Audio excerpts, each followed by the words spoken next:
নমস্কার বন্ধুরা, grow up চ্যানেলে আপনাদের সকলকে স্বাগত। আজকে আমরা আলোচনা করব এসবিআই সেভিংস অ্যাকাউন্ট খুলতে হলে যে ফর্মটি আপনাদের ফিল আপ করতে হবে সেই ফর্মটি কিভাবে ফিল আপ করা যাবে।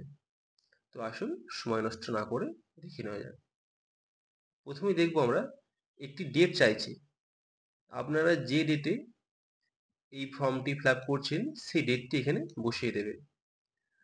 এরপর চাইছি ব্রাঞ্চ নেম। আপনারা যে ব্রাঞ্চে অ্যাকাউন্ট ওপেন করতে চাইছেন সেই ব্রাঞ্চের নাম এখানে দিতে হবে। যদি না জানা থাকে দেবেন না। এখানে ব্রাঞ্চ কোড যদি জানা থাকে দেবেন। এরপর দিতে হবে পার্সোনাল ডিটেলস। আপনার নাম এখানে ফার্স্ট নেম দেবেন, এখানে মিডিল নেম, এখানে সারনেম দেবেন। ডেট অফ বার্থ আপনার দিয়ে দেবেন, আপনাদের ডেট অফ বার্থ। জেন্ডার দেবেন, মেল হলে মেল, ফিমেল দিলে ফিমেল। ম্যাটেরিয়াল স্ট্যাটাস, আপনি যদি বিবাহিত হন তাহলে এখানে টিক করবেন, না হলে আনম্যারিড টিক করবেন। আমি যেহেতু আনম্যারিড তাই এখানে আনম্যারিড টিক করেছি। এরপর দেখুন বন্ধুরা, ফর্ম এর 7 নম্বর পয়েন্টে যেটা চাইছে, father name is mandatory if pan not provided. আপনারা যখন ব্যাংকের বইটি খুলছেন তখন যদি আপনাদের প্যান কার্ড না থাকে তাহলে এখানে ফাদার, মাদার বা স্পাউস যে কোনো একজনের নাম দিতে হবে। আমি এখানে আমার বাবার নাম দিয়েছি, Deepak first name, middle name Kumar এবং last name Das. Guardian name, এখানে আপনাদের গার্জেনের নেম দিতে হবে। রিলেশনশিপ উইথ গার্জেন, আপনার সঙ্গে আপনার গার্জেনের কি সম্পর্ক সেটি এখানে দিতে হবে। ন্যাশনালিটি, এখানে ইন ইন্ডিয়ান টিক করতে হবে। যদি আদার হয়, মানে যদি বাইরের দেশের কেউ লোক এটা ফিল আপ করে তাহলে তার কান্ট্রি নেম এখানে দিতে হবে। সিটিজেনশিপ, এখানে ইন্ডিয়ান ফিল আপ করতে হবে। অকুপেশন টাইপ, যদি আপনারা সার্ভিস হোল্ডার হন তাহলে এখানে ফিল আপ করবেন সেন্ট্রাল গভর্নমেন্ট, স্টেট গভর্নমেন্ট এখানে দেওয়া আছে, ফিল আপ করবেন। এমপ্লয় আইডি দিতে হবে।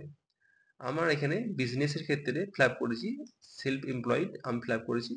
যদি আপনারা অন্য কোনো টিক করতে চান করতে পারেন আপনাদের অনুযায়ী। এরপর এখানে একটা অ্যানুয়াল ইনকাম কলম আছে, এটি আপনাদের ফিল আপ করতে হবে। আমি এখানে 6 লাখ দেখিয়েছি। সোর্স অফ ফান্ড, এই ফান্ডের সোর্স কি, আমি এখানে দিয়েছি বিজনেস ইনকাম। আপনারা চাইলে স্যালারি, এগ্রিকালচার দিতে পারেন।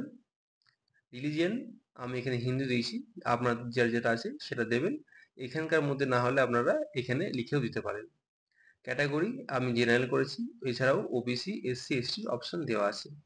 পার্সন উইথ ডিসেবিলিটি, আমার এখানে সেটা নো অপশন হচ্ছে তাই নো করেছি। যদি কেউ ইয়েস হয় ইয়েস করবেন। ইপিএস, যদি আপনাদের চোখের সমস্যা থাকে, ভিজুয়ালি সমস্যা থাকে তাহলে এখানে ক্লিক করবেন। এবং যদি ডিফারেন্টলি অ্যাবেলড হন, যদি হাত পা বা অন্য কোনো অঙ্গ প্রত্যঙ্গের সমস্যা হয় সেক্ষেত্রে এটা এখানে টিক করতে হবে। এডুকেশন কোয়ালিফিকেশন যার যেমন আছে সেটা এখানে দিয়ে দেবেন। 10 pass, 9 pass, graduate, post graduate সব এখানে অপশন দেওয়া আছে। আমি যেহেতু গ্র্যাজুয়েট পাস তাই আমি এখানে ফিল আপ করেছি। আপনি যদি পলিটিক্যাল এক্সপোজ পার্সন হন তাহলে এখানে ক্লিক করতে পারেন, আমি যেহেতু নই তাই এখানে নানে ক্লিক করেছি। এখানে এটা ইয়েস করবেন। এরপর প্যান কার্ডের নাম্বারটা সঠিকভাবে এখানে বসিয়ে দেবেন। কন্ট্যাক্ট ডিটেলস, এখানে আপনি আপনার মোবাইল নাম্বারটা ফিল আপ করে দেবেন। এরপর যেহেতু আমরা ইন্ডিয়ান তাই এখানে 091 ফিল আপ করে দিতে হবে। যদি আপনার ইমেল আইডি থাকে এখানে সঠিকভাবে ফিল আপ করে দেবেন।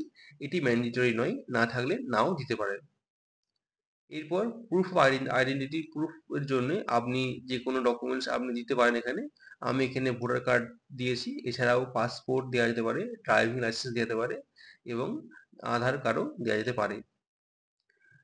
যদি আপনার কার্ডটি ই ডকুমেন্ট হয়, মানে আধার কার্ড বা ভোটার কার্ড এখন তো সবই ই ডকুমেন্ট, সেক্ষেত্রে এটা ইয়েস করতে হবে। এবং যে কার্ডটি আপনি এখানে দেবেন সেই কার্ডের নাম্বারটা এখানে ফিল আপ করে দিতে হবে। এগুলো ফিল আপ করার দরকার নেই কিছু। এরপর অ্যাড্রেস ডিটেলস, আপনার অ্যাড্রেস ডিটেলসটা এখানে দিয়ে দেবেন। আমি এখানে ভিলেজ, পোস্ট সমস্ত কিছু ফিল আপ করে দিয়েছি, দেখে নেবেন। ডিস্ট্রিক্ট মালদা, স্টেট, পিনকোড এবং আপনার কান্ট্রি নেম ইন্ডিয়া এখানে ফিল আপ করতে হবে। এরপর দেওয়া আছে অ্যাড্রেস ডিটেলস, আবার দেওয়া আছে। যদি আপনার এই আগের যে আপনি এটা ফিল আপ করেছেন এইটি আর এইটি যদি সেম হয় তাহলে এখানে আপনি শুধুমাত্র সেম অ্যাজ কারেন্ট দিয়ে দেবেন, তাহলেই এটা বোঝাবে আপনার এই অ্যাড্রেসটাই এখানে ফিল আপ হয়ে যাবে। এক্ষেত্রে এটা ফিল আপ করার দরকার নেই। এরপর আপনারা ডিক্লারেশন দেবেন একটা, এখানে এটা ইয়েস করবেন। ইয়েস করার পর এখানে একটা ফটো পেস্ট করবেন, এখানে আপনাদের সাইন হবে, এখানে সাইন হবে। যদি সাইন কেউ করতে না পারেন, মানে স্বাক্ষর যদি কেউ করতে না পারেন, সেক্ষেত্রে আপনারা বাঁ হাতের বুড়ো আঙুলের ছাপও দিতে পারেন। প্লেস, আপনারা যে প্লেস থেকে এই ফর্মটি ফিল আপ করছেন সেই প্লেসটি এখানে নাম লিখে দেবেন এবং যে ডেটে এই ফর্মটি ফিল আপ করছেন সেই ডেটটা দিয়ে দেবেন। এখানে দেখুন বন্ধুরা দেওয়া আছে ফর অফিস ইউজ, তাই আমরা এখানে কোনো কিছু ফিল আপ করবো না। এরপর আরেকটি ডিটেলস চাইছে, টাইপ অফ অ্যাকাউন্ট। এখানে আপনি যদি সেভিংস অ্যাকাউন্ট খুলতে চান তাহলে এখানে সেভিংস অ্যাকাউন্ট করবেন। এছাড়াও এখানে অনেক অপশন আছে, যেমন কারেন্ট অ্যাকাউন্ট আছে, যদি কেউ কারেন্ট অ্যাকাউন্ট খুলতে চান সেক্ষেত্রে এটা টিক করবেন। আমরা যেহেতু সেভিংস অ্যাকাউন্ট করছি তাই এখানে এইটা টিক করা আছে। মোড অফ অপারেশন, আমি যেহেতু নিজেই এই ব্যাংকটা অপারেট করতে চাই সেক্ষেত্রে এটা সেলফ করা আছে, আপনারাও এটা সেলফই করবেন। সার্ভিস রিকোয়ার্ড, আপনারা ব্যাংকের থেকে কি কি সার্ভিস পেতে চাইছেন সেটি এখানে ফিল আপ করবেন। আমরা যদি এটিএম কার্ড পেতে চাই এক্ষেত্রে এটা ইয়েস করব। এটিএম কার্ডে যে নামটি প্রিন্টেড হয়ে আসবে সেই নামটি এখানে দিতে হবে। আমার নাম ভবেশ কুমার দাস, তাই এখানে নামটা আমার পুট করা আছে। এরপর কার্ড টাইপ, আপনি ডেবিট কার্ডটা কি কার্ড পেতে চাইছেন, RuPay card, Visa card, Mastercard, আপনি যেটা পেতে চাইছেন সেটা দেবেন। আমি এখানে রুপে কার্ড টিক করে রেখেছি। এছাড়াও চেক বুক চাইলে এখানে ক্লিক করবেন। এরপর আপনি যদি ইন্টারনেট ব্যাংকিং চান সেক্ষেত্রে এটা এখানে ক্লিক করবেন। এসএমএস অ্যালার্ট পেতে চাইলে এখানে ক্লিক করবেন। ফোন ব্যাংকিং এর জন্য এখানে ক্লিক করবেন। মোবাইল ব্যাংকিং এর জন্য এখানে ক্লিক করবেন। পাসবুক যদি আপনার প্রয়োজন হয় এখানে ক্লিক করবেন। ই স্টেটমেন্ট যদি আপনারা পেতে চান ব্যাংকের থেকে সেক্ষেত্রে এখানে ক্লিক করবেন। এই ক্ষেত্রে আমরা ফিল আপ করবো না এগুলো, এখানে কিছু কিছু আছে term deposit, fixed deposit, multiple option এখানে দেওয়া আছে, এগুলো আমাদের ফিল আপ করার দরকার নেই।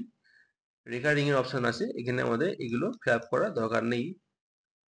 এরপর দেখুন বন্ধুরা, আমাদের একটি নমিনি ফর্ম, সেই ফর্মের সঙ্গে আমরা পাবো, আমরা যখনই সেভিংস অ্যাকাউন্ট খুলতে যাব আমাদের একটি নমিনি করা বাধ্যতামূলক।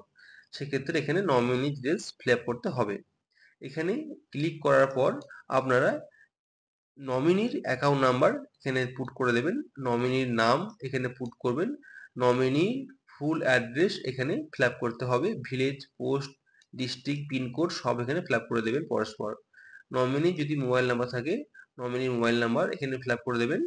নমিনির সঙ্গে আপনার কি সম্পর্ক, যেমন আমার মাকে আমি এখানে ফিল আপ করেছি তাই এখানে আমার মা অর্থাৎ মাদার লিখেছি। এজ, নমিনির কত এজ সেটা এখানে ফিল আপ করতে হবে। নমিনি ডেট অফ বার্থ যদি জানা থাকে এখানে ফিল আপ করে দেবেন। এরপর এখানে আপনার সিগনেচার দু জায়গায় আছে, করে দেবেন। যদি স্বাক্ষর করতে না পারেন সেক্ষেত্রে আপনারা বাঁ হাতের আঙুলের ছাপ, বুড়ো আঙুলের ছাপ দিতে পারেন। আপনাদের দুটি উইটনেস লাগবে, এক্ষেত্রে উইটনেসের নাম, প্রথম উইটনেসের নাম দিতে হবে, এখানে সিগনেচার করবেন। এখানে দ্বিতীয় উইটনেসের নাম এখানে সিগনেচার করতে হবে। এখানে আপনার ফুল সিগনেচার বা আঙুলের ছাপ লাগবে। প্লেস, আপনারা যে প্লেস থেকে এইটা ফিল আপ করছেন এই ফর্মটা সেই প্লেসের নাম দেবেন, ডেটটা দেবেন। এখানেও আবার সাইন আছে বা আপনাদের আঙুলের ছাপ। এই মোটামুটি বন্ধুরা আমাদের ব্যাংক ডিটেলস দেওয়া হলো, কিভাবে আপনারা ফিল আপ করবেন। যদি আপনাদের ভিডিওটা ভালো লেগে থাকে তাহলে অবশ্যই সাবস্ক্রাইব করবেন, লাইক করবেন এবং আগামীতে আপনারা যে ধরনের ভিডিও পেতে চান আমাকে মেসেজ করবেন, আমি চেষ্টা করব সেই ধরনের ভিডিও তৈরি করার জন্য। সকলকে অসংখ্য ধন্যবাদ, সকলে ভালো থাকবেন।